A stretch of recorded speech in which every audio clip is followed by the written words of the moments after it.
Friends, நம்ம Uday talk மூலிமா உங்களை எல்லாரையும் சந்திக்கிறதுக்கு சந்தோஷமாக இருக்கேன். இப்போது நானா ஸ்டைலரிங் அப்படிங்கிறது மூலிமா நம்ம டெய்லியும் நம்ம பயன்படுத்துகிற ட்ரெஸ்ஸை எப்படி கட்டிங் பண்ணுறது. ஏன்னா நிறைய வீடுகளில் டைலரிங் மிஷின்ஸ் இருக்கும், ஸ்டிச்சிங் நிறைய பேர் பண்ணுவீங்க. ஆனால் கட்டிங் ப்ராப்பராக தெரியுமானா அது ஒரு கேள்விக்குறியாகவே இருக்குது. இதுக்கு விடை கொடுக்கறதுக்காக நம்ம நானாஸ் நமக்கு ஈஸியாக டைலரிங் தேவையான கட்டிங்கை சொல்லிக் கொடுக்க போகிறாரு. அதை இப்போ இந்த வீடியோ மூலயமா தெரிஞ்சுக்க ஆரம்பிக்கலாம். ஒரு பெட்டிக்கோட்டுக்கு துணி எடுக்கக்கூடிய அளவு முறை எப்படிங்கிறத நான் சொல்லிவிட்டேன். அந்த வரைஞ்சி வச்சுருக்கிறத நான் உங்களுக்கு காமிக்கிறேன். அதே மாதிரி செய்யுங்க. சாதாரணமாக இந்த பெட்டிக்கோடு இருக்குது அப்படின்னா முதல்ல உயரத்தை இப்படி அளந்துக்கிறோம், இப்படி எடுக்கணும் இந்த தோள்பட்டையிலேருந்து. அதே மாதிரி உயரம் எடுத்ததுக்கப்புறம் மொத்த உயரம்னு நம்ம எடுத்துட்டோன்னா பின்பாக துணி இருக்குது, முன்பாக துணி இருக்குங்கிறதுனால அதை காமிக்கிறேன். அளவு எடுக்கக்கூடிய முறை முதல்ல உயரம் இங்கேருந்து இங்கே எடுக்கணும். அடுத்தது பாடியினுடைய இது எடுக்கும்போது இந்த கைக்குழியினுடைய அடிபாகத்துலேருந்து இந்த கைக்குழியினுடைய அடிபாகத்துலேருந்து இப்படி அளவு எடுக்கணும்.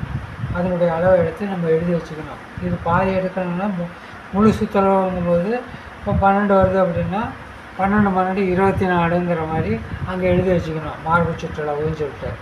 அதுக்கப்புறம் என்ன பண்ணணும்னா பக்க கழுத்து அப்படிங்கிறது இந்த தோள்பட்டையினுடைய இந்த இதுலேருந்து இந்த எடுக்கிறதுக்கு தான் பக்க கழுத்து. அதே மாதிரி தோள்பட்டையும் போது இங்கேருந்து இது வரைக்கும் எடுக்கிறது தோள்பட்டை. அப்புறம் கைக்குழிங்கிறது இந்த இதனுடைய இதுலேருந்து இந்த கைக்குழியினுடைய அளவு எடுக்கிறோம். அளவு எடுத்ததுக்கப்புறம் பாடியினுடைய சுற்றளவு வரதுக்கு முன்னால் இடுப்பு உயரம் எடுக்கணும். இடுப்பு உயரம் எடுத்ததுக்கப்புறம் மீதி இருக்கக்கூடிய உயரம் அதில் கரெக்ட் பண்ணிக்கிறோம். அப்போ ஒவ்வொரு அளவை எடுத்து முடித்து எழுதிக்கிறோம். எழுதி முடித்ததுக்கப்புறம் எவ்வளோ சேர்த்தணும் அப்படின்னா தைக்கிறதுக்கு உண்டானது மடிக்கிறதுக்கு உண்டானதெல்லாம் சேர்த்து வைக்கணும் தான் அளவு. அதில் எக்ஸ்ட்ரா அளவை அதில் சேர்த்து வைப்போம். அது எப்படிங்கிறது இப்போ காமிக்கிறேன். மொத்த மார்பு சுற்றளவு 24 ப்ளஸ் சேர்த்துறதுக்கு ப்ளஸ்ன்னு போடுறோம். அதுக்கு 4 இன்ச்சு சேர்த்துறோம். ஒவ்வொரு பக்கத்துக்கும் முன்பாக துணி பின்பாக துணி எல்லாம் இருக்கும் இல்லையா? அப்படிங்கும்போது மொத்தத்தில் எடுக்கும்போது 4 அங்கலம் சேர்த்துறோம். இந்த பக்கம் 2 அங்கலம், இந்த பக்கம் 2 அங்கலம்.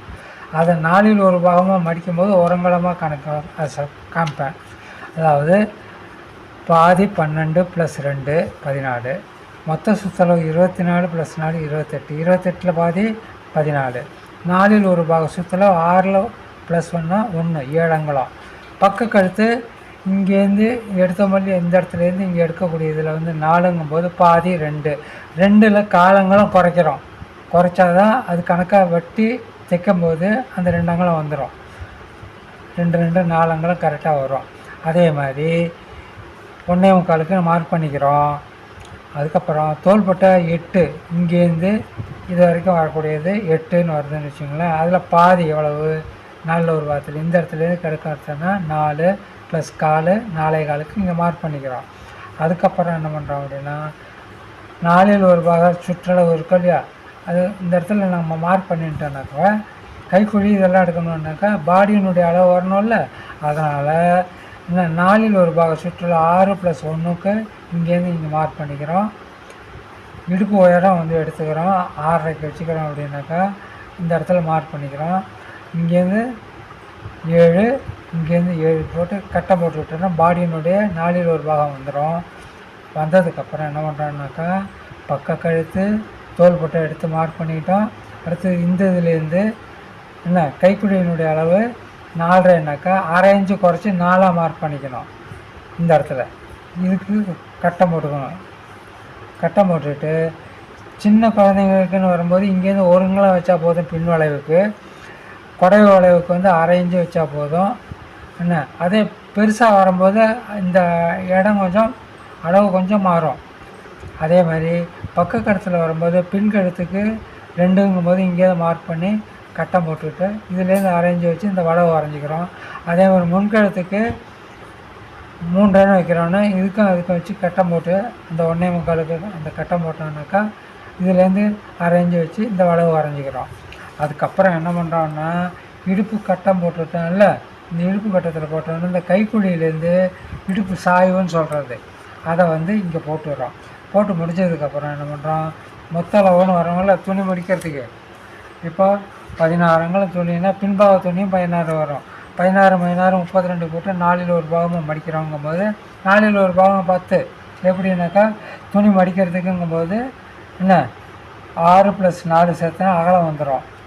அகலம் வந்த உடனே அதை 4ஆக மடிச்சுக்கிறோம். மடித்தது இப்படி தான் மடிப்போம். இந்த முன்பாக துணி பின்பாக துணிங்கிறதுக்கு அளவு தெரியணும்ல. இது இப்படி இருக்குது அப்படின்னா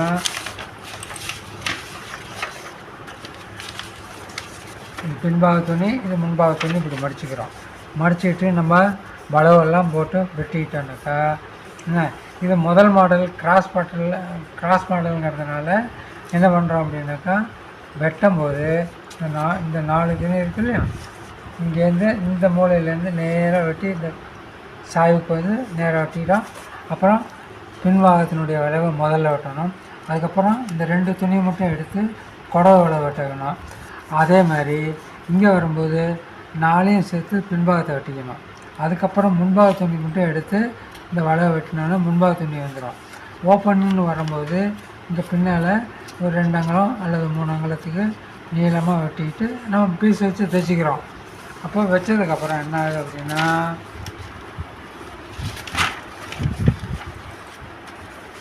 வெட்டிக்கோடு வரைஞ்சாச்சு. தைக்கும் போது என்ன ஆகும், எதுக்கோசரம் சேர்த்துனாங்கிறது தெரியுமா இல்லையா, எக்ஸ்ட்ரா இந்த பக்கம் வரவங்களாம் இருக்குது, இந்த பக்கம் வரவங்களாம் இருக்குது. இங்கே 2 தையல் விடுவோம்.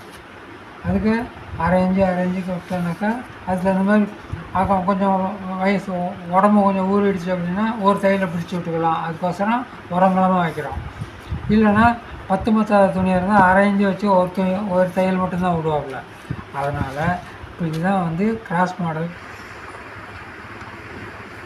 2வது மாடல் சைடு சுருக்கங்கும்போது முதல்ல எப்படி எடுத்தோமோ அதே அளவு தான் இதுக்கும் எடுக்கிறோம். ஆனால் எடுத்ததுக்கப்புறம் நம்ம கிராஸ் மாடலுக்கு உண்டான கீழே வந்து வெட்டக்கூடியது இல்லாதபடிக்கு இதனுடைய சென்டர்லேருந்து இந்த இடத்துல மார்க் பண்ணிட்டு டைரெக்டாக இங்கே வெட்டிட்டு இதில் 3 சுருக்கம் வரும், இந்த பக்கத்தில் 3 சுருக்கம் வரும், பின்னால் 3 சுருக்கம் வரும், 3 இந்த பக்கம் சுருக்கம், இதில் 3 இந்த பக்கம் 3 பின்னால் 3 பின்னால் 3 அந்த 4 சுருக்கம் வச்சு இது 2ஐயும் ஜாயின் பண்ணுற வேலை தான். நேராக இடுப்பு சுற்றளவு போட்டுட்டு சைடு மூட்டிக்க வேண்டியதுதான். மடிச்சடிக்கிறதெல்லாம் ஏஷுன்னு சொல்லி இதில் எப்படி செஞ்சோமோ அதே மெத்தடு தான் இதுக்கும். இது அதே மாதிரி 2வது மாடலினுடைய அளவு இதே மாதிரி தான் எடுக்கணும். இதே சமாச்சாரம் தான் இருக்கும். ஆனால் கிராஸாக வரைகிறதுக்கு பதிலாக நேராக வெட்டுறோம். பார்த்தீங்களா, இங்கேருந்து மார்க் பண்ணியிருக்க பாருங்க, இந்த இதுலேருந்து நேராக வெட்டிட்டோன்னா 1 2 3 சுருக்கம் இது வரைக்கும். இந்த சைடு வெட்டுறோம் இல்லையா, இது வரைக்கும் இந்த 3 சுருக்கம் தான் இதில் வரும். இந்த பக்கம் 3 சுருக்கம் வரும், பின்னால் 3, இந்த பக்கம் 3 அதான் வரும். அதுக்கு பேர் சைடு சுருக்கம். ஆஸ் யூஸ்வலாக எப்பவும் போல சைடு மூட்டிட்டு கீழே மடித்து அடிக்கிற வேலை தான். இதெல்லாம் உருட்டி அடிக்கிற வேலை, இதுவும் உருட்டி அடிக்கிறது. பின்னால் ஓப்பன் வச்சு அதுக்கு பீஸ் வச்சு கொக்கி வைக்கிறதுக்கு உண்டான வைக்கலாம், அவ்வளோதான். இது 2வது மாடல். 3வது மாடலுங்கிறது வந்து பாடி மட்டும் எடுத்து வெட்டுறோம் அப்படின்னா இதே மெத்தடு தான். 4ல் ஒரு பாகம் இடுப்பு சுற்றளவு இதெல்லாம் வச்சு இது பண்ணிட்டோன்னா பாடி வெட்டிட்டோம் அப்படின்னா என்ன, இந்த எக்ஸ்ட்ரா வரக்கூடிய துணி வந்து அதிகப்படியாக இருக்கக்கூடியதை வந்து இதே அளவில் நீளமாக 2 பீஸ் வரும். பின்னால் ஜாயின் பண்ணி சுருக்கம் போட்டுக்க வேண்டியதுதான். சுருக்கம் போட்டு உள்பக்கமாக வச்சு அதை நம்ம தைச்சிட்டு ஆஸ் யூஸ்வலாக சைடு மூட்டிட்டோன்னா 3வது மாடல் சுருக்கம். 3வது மாடல் சுருக்கங்கிறது இதுதான். பாடி தனியாக இருக்கும், பாவாடை தனியாக இருக்கும். அடிஷ்னலாக வரும்போது கொஞ்சம் இந்த மாதிரிலாம் நம்ம தைக்கிறதுக்கு சௌகரியமாக இருக்குங்கிறதுக்கு தான் 3வது மாடல். பாடி தனியாக, பாவாடை தனியாக. இதுதான் பெட்டிக்கோட்டினுடைய அளவு. இதே வந்து அதிகப்படியாக வந்து பெருசாக தைக்கணும் அப்படின்னா அதுக்கு தகுந்த மாதிரி அளவு மாறும். ஆனால் நம்ம தைக்கிறதுக்கு உண்டான அளவெல்லாம் அதே அளவு தான். குறைக்கிறது சேர்த்துறது இந்த மாதிரி தான் அளவு முறைகள் இது. ஆக மொத்தம் 3 மாடல் சுருக்கமும் 3 மாடல் பெட்டிக்கோட்டினுடைய அளவும் இந்த மெத்தடு தான். அவ்வளோதான். இதே மெத்தடை நம்ம ஃபாலோ பண்ணுறது இதுதான் அடிப்படை. இந்த அடிப்படையை கரெக்ட் பண்ணிட்டோன்னா சுடிதாருக்கும் இதே மெத்தடில் தான் வரும். அளவு எடுக்கக்கூடிய முறை வந்து முன்பாகம் 16, பின்பாகம் 16, மொத்தம் 32க்கு நம்ம மார்க் பண்ணிக்கிறோம். மார்க் பண்ணுறது என்னன்னா துணியினுடைய கரபாகத்தை தான் உயரமாக எடுக்கணும். அகலம்னு வரும்போது அகலத்தை வந்து நம்ம கரெக்டாக 4 ஒரு பாகங்கும்போது மார்பு சுற்றளவு 12ல் பாதி 6, 6ஓட உரங்களை சேர்த்து என்ன 7 மாடிக்கு வர்றது. துணி மடிக்கும்போது 6 + 4 சேர்த்து 10க்கு இங்கே மார்க் பண்ணிவிட்டோம். மார்க் பண்ணிட்டதுக்கப்புறம்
பெட்டிக்கோட்டுக்கு உண்டான பின்பாக துணியும் முன்பாக துணியும் சேர்ந்து 16, 16, 32க்கு மார்க் எடுத்து அகலங்கன்னு வரும்போது 4ல் ஒரு பாகம் 6ஓட சேர்த்து 4 அங்கலம் சேர்த்து 10 அங்கலமாக சேர்த்து மார்க் பண்ணி துணியை வெட்டி எடுத்துட்டோம்.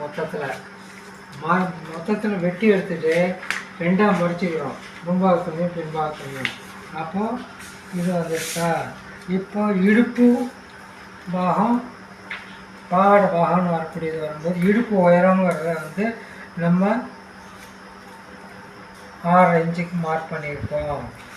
அதே மாதிரி 4ல் ஒரு பாகம் பாடியினுடைய அளவு என்ன 12ல் பாதி 6, 6ஓட உரங்களும் சேர்த்துறோம். 7 அங்குலத்துக்கு உண்டான பாடியினுடைய சுற்றளவு. அதே பாடியினுடைய சுற்றளவு 7 அங்குலம் மார்க் பண்ணிட்டோம். கட்டம் போட்டுக்கிறோம்.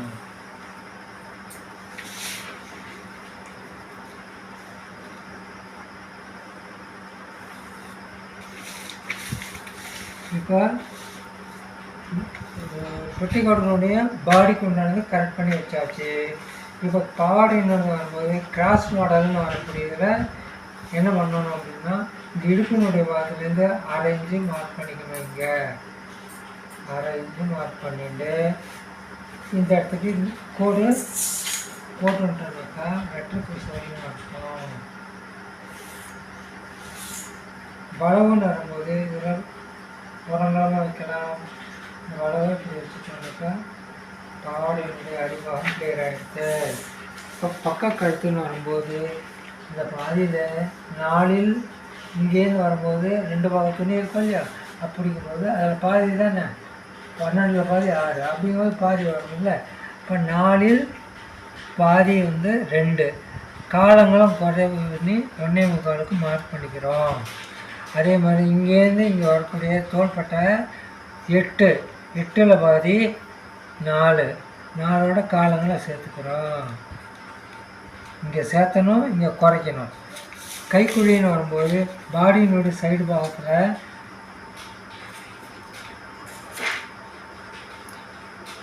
4 அங்குலங்கும்போது 1/2 இன்ச்சு குறைச்சி 4 அங்குலத்துக்கு மார்க் பண்ணிக்கிறோம். இப்போது அதே 4க்கு இங்கே புள்ளி வச்சு கோடை போட்டுக்கிறோம். கட்டத்தை பிரிச்சிட்றோம். கட்டம் பிரிச்சாச்சா. இப்போ இடுப்பு சாய்வுங்க இந்த 1/2 இன்ச்சுக்கு கைக்குடியினுடைய அடிவாரத்துலேருந்து புள்ளி வச்ச 1/2 இன்ச்சுக்கு இடுப்பு சாய்வு கொடுத்துட்டோம். இப்போது பின் கைக்குடியினுடைய பின்பாகத்தினுடைய வளைவுக்கு காலங்கள் வைக்கிறோம் புள்ளி. அதே முன்பாக குறைஞ்ச வளைவுக்கு 1/2 இன்ச்சு வைக்கிறோம் வளைவு.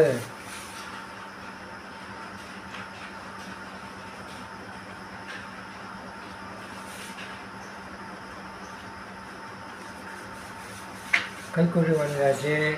இப்போ முன்கழுத்துன்னு எடுத்துக்கிட்டோம்னாக்கா 3.5 அங்கெல்லாம் முன்பாகத்துக்கு உண்டான அளவு, பின்பாகத்துக்கு உண்டான அளவு 2.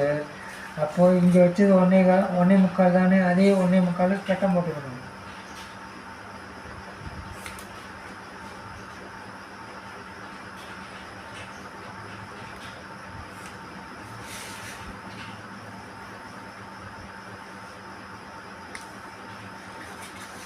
கழுத்து வளைவுக்கு 1/2 இன்ச்சு புள்ளி வைக்கிறோம். நேர் பொருள் புள்ளி பண்ணிவிட்டு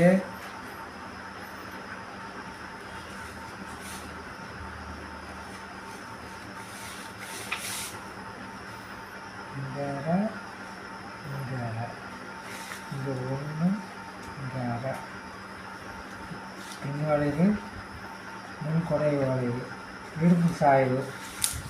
இது 1வது மாடல், கிராஸ் மாடல். இதே அளவில் எடுத்துகிட்டு நேருக்கு வரும்போது இதனுடைய இதெல்லாம் நேராக இந்த இடத்துல மார்க் பண்ணிட்டு இங்கேருந்து இங்கே கட் பண்ணிட்டு சுருக்கம் 4 சுருக்கம் மட்டும்தான் இங்கே வரும். சைடு சுருக்கம்னு சொல்லுவோம். அதுவும் செய்யலாம். கட்டக்கூடிய இடம் இது வரைக்கும். இது இல்லாதபடிக்கு இது 2வது மாடல். இப்போ அளவு எடுத்தாச்சு. இப்போ கட் பண்ணி காமிக்கிறேன். என்ன நல்லா பாருங்கோ.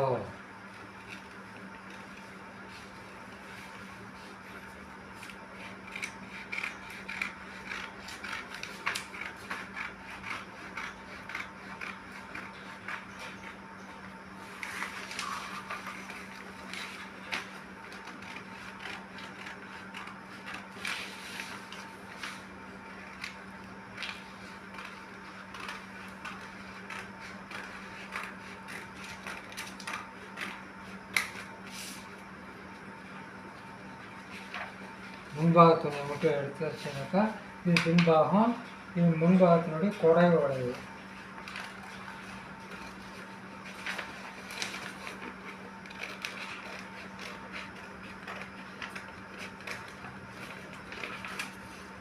பின் கழுத்துக்கு உண்டான வளைவு இது.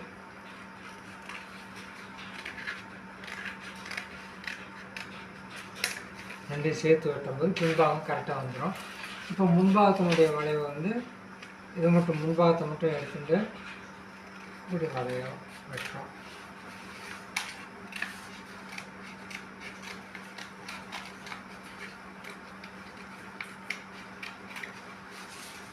இப்போது பின்பாகம் ஓப்பன் பண்ணுறதுக்கு பின்னால் ஒரு 5 சேர்த்து அவ்வளோ.